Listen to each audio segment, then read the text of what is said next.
नमस्कार प्रेक्षको, C news Pune वृत्तदर्शनमधून मी संपादक doctor Shailesh गुजर. अहमदाबादवरून लंडनला जाणारे विमान अहमदाबाद विमानतळावरनं उड्डाण केल्यानंतर 700 मीटर अंतरावरती ते जमिनीकडे झेपावलं आणि त्यात आग लागून किमान 273 प्रवासी मृत्युमुखी पडले असं सांगण्यात येत आहे. हा अपघात का घडला, कशामुळे घडला याची आता चौकशी होईलच. ब्लॅक बॉक्स आणि त्यातील माहिती आपल्याला मिळेल आणि त्यांचा विमानतळाशी असलेला संपर्क तुटला आणि मे डे असं त्या ठिकाणी वर्णन करावं लागेल. हे सगळं घडत असताना त्यामध्ये गुजरातचे लोकप्रिय माजी मुख्यमंत्री विजय रुपाणी यांचा देखील मृत्यू झाला असं सांगण्यात येतं. हा अपघातात जे मृत झाले त्यांना पुणे वृत्तदर्शनतर्फे श्रद्धांजली.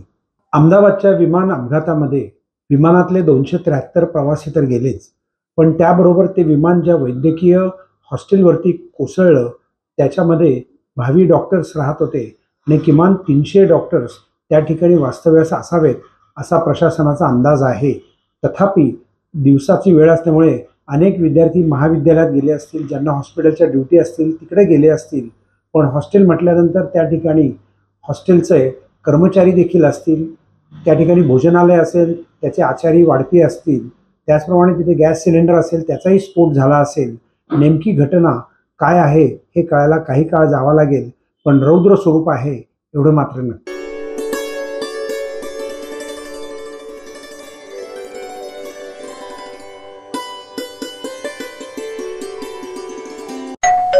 अहो उठा ना, ऑफिसला नाही का जायचं? अगं मला आज फ्रेशच वाटत नाही, काही करायची इच्छाच नाही. अहो मग तुम्ही आजपासूनच न्यू युनायटेड फार्मसीचे गुड मॉर्निंग चूर्ण घेणं सुरू करा. अपचन, मलावरोध, बद्धकोष्ठ, आम्लपित्त आणि पोटाच्या तक्रारींवर खात्रीशीर आयुर्वेदिक उपाय. गुड मॉर्निंग चूर्ण. 35 वर्षांपासून सगळ्यांच्या पसंतीचे गुड मॉर्निंग चूर्ण औषधांच्या प्रत्येक दुकानात मिळते.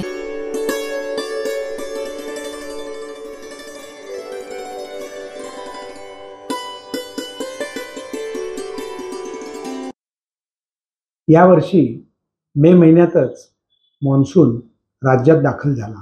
त्यामुळे काळापेक्षा म्हणजे 7 जूनच्या अगोदरच महाराष्ट्रामध्ये पाऊस आला. पुण्यामध्ये याची नोंद करण्यात आली आणि पुण्यातल्या वेधशाळेनं राज्यात येत्या काळामध्ये पुन्हा ऑरेंज अलर्ट दिलेला आहे आणि त्यामुळे पाऊस येण्याची शक्यता गृहीत धरता नागरिकांनी काळजी घ्यावी आणि नदी किनाऱ्याच्या नागरिकांनी देखील आपल्या घरांमध्ये योग्य त्या गोष्टी आणून ठेवाव्यात की ज्याच्यामुळे उद्या जर पाऊस झाला आणि नदीतनं जर पाणी मोठ्या प्रमाणात आलं तर त्यांची दिनचर्या त्या ठिकाणी व्यवस्थित चालली पाहिजे. मागील काही दिवसांपासून आपण महाराष्ट्रातील बहुतांश ठिकाणी पावसाची उघडीप आपल्याला दिसून आलेली आहे आणि येणारे 4 ते 5 दिवसांचा जर फोरकास्ट बघाल किंवा अंदाज बघाल तर त्यामध्ये असं दिसून येत आहे की पहिले 2 दिवस म्हणजे उद्या आणि परवा काही दक्षिण मध्य महाराष्ट्रातील काही जिल्ह्यांमध्ये मुसळधार पावसाची शक्यता आहे. तसेच दक्षिण कोकणामध्ये सुद्धा मुसळधार पावसाची शक्यता आहे. 14 तारखेनंतर 12-13 नंतरच हलक्या ते मध्यम स्वरूपाचा पाऊस मध्य महाराष्ट्र किंवा पश्चिम महाराष्ट्रामध्ये तसेच दक्षिण मराठवाड्यातील काही जिल्ह्यांमध्ये आपल्याला एक्सपेक्टेड आहे 13-14 तारखेनंतर आणि 15, 16 आणि 17 तारखेनंतर सर्वदूर आपण हलक्या ते मध्यम स्वरूपाचा पाऊस एस्पेशली द इंटेरियर पार्ट किंवा प्लेन एरियाजला बघू शकतो. घाटमाथे आणि कोकणामध्ये आपण मुसळधार किंवा अतिमुसळधार पावसाची शक्यता 14 तारखेपासून आहे. ओके, दक्षिण मध्य महाराष्ट्रातील काही जिल्हे जसं कोल्हापूर, सांगली, सातारा यांना ऑरेंज अलर्ट किंवा तिथे मुसळधार पावसाची शक्यता आपण उद्यापासून एक्सपेक्ट करत आहोत आणि त्यानंतर 15-16 तारखेला आणि त्याचबरोबर दक्षिण कोकणातील काही जिल्ह्यांमध्ये जसं रत्नागिरी, सिंधुदुर्ग तिकडे सुद्धा मुसळधार पावसाची शक्यता आहे आणि 14-15 नंतर तो पाऊस उत्तरेकडे सरकून इतर ठिकाणी सुद्धा किंवा आपण असं म्हणू शकतो की सर्वदूर पाऊस होण्याची शक्यता 14-15 तारखेनंतर आहे. ओके, आत्ता आपण बघितलं की मागील जवळजवळ 8 ते 10 दिवस फक्त तुरळक ठिकाणीच पाऊस बघायला मिळालेला आहे आणि सर्वदूर आणि मुसळधार पावसाची पण नोंद आपल्याला क्वचितच दिसून आलेली आहे. तर आता परत मान्सूनचे वारे सक्रिय होताना दिसत आहेत आणि 13-14 तारखेपासून त्याची तीव्रता अजून वाढण्याची शक्यता आहे.